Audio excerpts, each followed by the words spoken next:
오늘 본문 시편 119편의 그리스도인은 이렇게 고백합니다. 33절 주님, 주님의 율례들이 제시하는 길을 내게 가르쳐 주십시오. 내가 언제든지 그것을 지키겠습니다.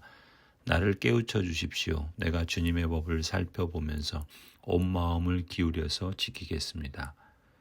내 생애에 사는 날 동안 주님의 말씀과 뜻을 언제까지든지 온 마음을 기울여서 전심으로 지키겠습니다.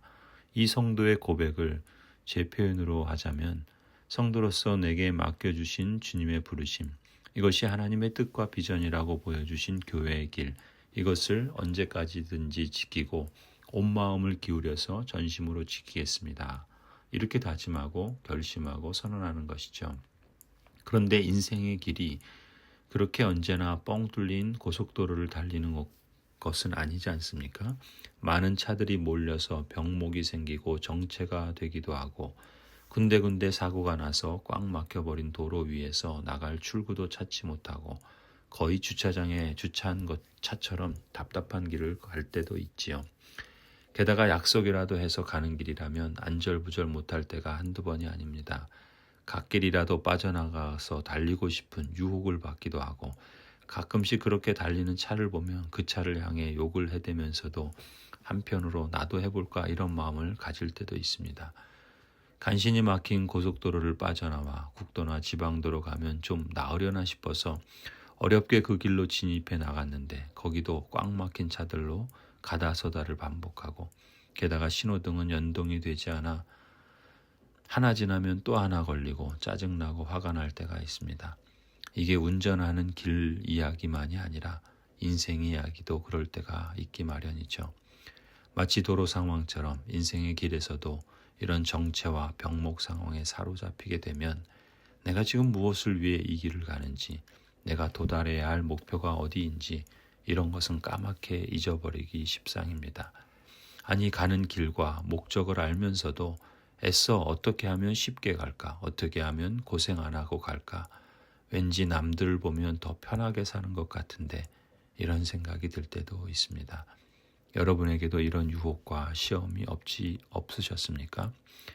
그리스도인으로서 나를 부르신 주님의 부르심이 무엇인지, 하나님의 뜻이라고 보여주신 교회의 길이 무엇인지 이런 것 때문에 고민하고 성도들을 독려하고 힘써 기도하며 전심으로 실천하려고 힘써보려고 하지만 가끔씩 벌어지는 도로 상황처럼 내 자신이나 혹은 성도들에게 벌어지는 여러 답답한 상황들로 인해서 애써 생각하지도 않았는데 이런 허탄한 생각들이 불쑥 찾아오는 경우도 있지요. 그리스도인이라고 굳이 그렇게 힘들게 살 필요가 뭐가 있나. 세상 사람들 하는 것처럼 편하게 살려고 하지. 돈도 많이 벌고 좀 더 안정된 생활을 하고 좀 더 건강하게 좀 더 즐기며 살지. 뭐 힘들 게 없는 살림에 내 돈 내가면서 게다가 쉴 시간도 없는데 시간 들여가면서 여가 시간도 없는데 교회 봉사까지 하면서 마음 편하게 즐길 시간도 없는데 남에게 싫은 소리 들어가면서 남 싸우는 것까지 말리고 화해시키고 가만히 있으면 안 당해도 될 일을 사서 고생하는 것 같은 그런 기분이 들 때도 있으셨나요? 주님의 일 한다고 뭐 거창한 일을 하는 것도 아니고 뭐 티나는 일을 하는 것도 아니고 그저 세상이 알아주지도 않는 것 같은 그런 봉사와 섬김과 희생과 나눔의 삶을 산다는 것. 그래서 주님이 기뻐하시는 삶을 살며 함께 행복해 보자고. 그래서 하나님이 허락하신 생명을 함께 더불어 맛보며 의미 있게 보람 있게 살아보자고. 그게 주님이 걸어가셨던 고난의 길이면서도 진정 영광스러운 부르심인 줄 알면서도 이런저런 유혹과 시험으로 인해 답답한 마음이 찾아올 때가 있지요. 그건 저나 여러분만의 경험이 아니라 오늘 시편 119편의 성도의 현실이기도 합니다. 그때 이 성도는 이렇게 고백하지요. 35절 내가 주님의 계명들이 가리키는 길을 걷게 하여 주십시오. 내가 기쁨을 누릴 길은 이 길뿐입니다. 내 마음이 주님의 증거에만 몰두하게 하시고 내 마음이 탐욕으로 치닫지 않게 해 주십시오. 내 눈이 헛된 것을 보지 않게 해 주시고 주님의 길을 활기차게 걷게 해 주십시오. 성도 여러분, 우리 마음에 이런저런 이유와 상황 때문에 허탄한 생각이 불쑥 찾아올 때 이 모든 상황을 아시고 이 모든 역사를 섭리하시고 주관하시는 하나님을 의지하고 신뢰하십시다.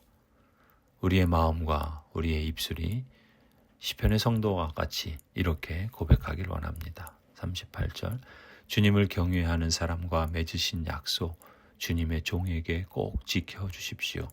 주님의 규례는 선합니다. 내가 무서워하는 비난에서 나를 건져주십시오. 내가 주님의 법도를 사모합니다. 주님의 의로 내게 새 힘을 주십시오. 주님께서 말씀하신 그대로 주님의 인자하심과 구원을 내게 베풀어 주십시오. 그때 나는 주님의 말씀을 의지하고 나를 비난하는 사람에게 응수하겠습니다. 내가 주님의 규례들을 간절히 바라니 진리의 말씀이 내 입에서 잠시도 떠나지 않게 해주십시오. 내가 주님의 율법을 늘 지키고 영원토록 지키겠습니다. 내가 주님의 법도를 열심히 지키니 이제부터 이 넓은 세상을 거침없이 다니게 해 주십시오. 왕들 앞에서 거침없이 주님의 증거들을 말하고 부끄러워하지 않겠습니다. 주님의 계명들을 내가 사랑하기에 그것이 나의 기쁨이 됩니다. 주님의 계명들을 내가 사랑하기에 두 손을 들어서 환영하고 주님의 율례들을 깊이 묵상합니다. 아멘.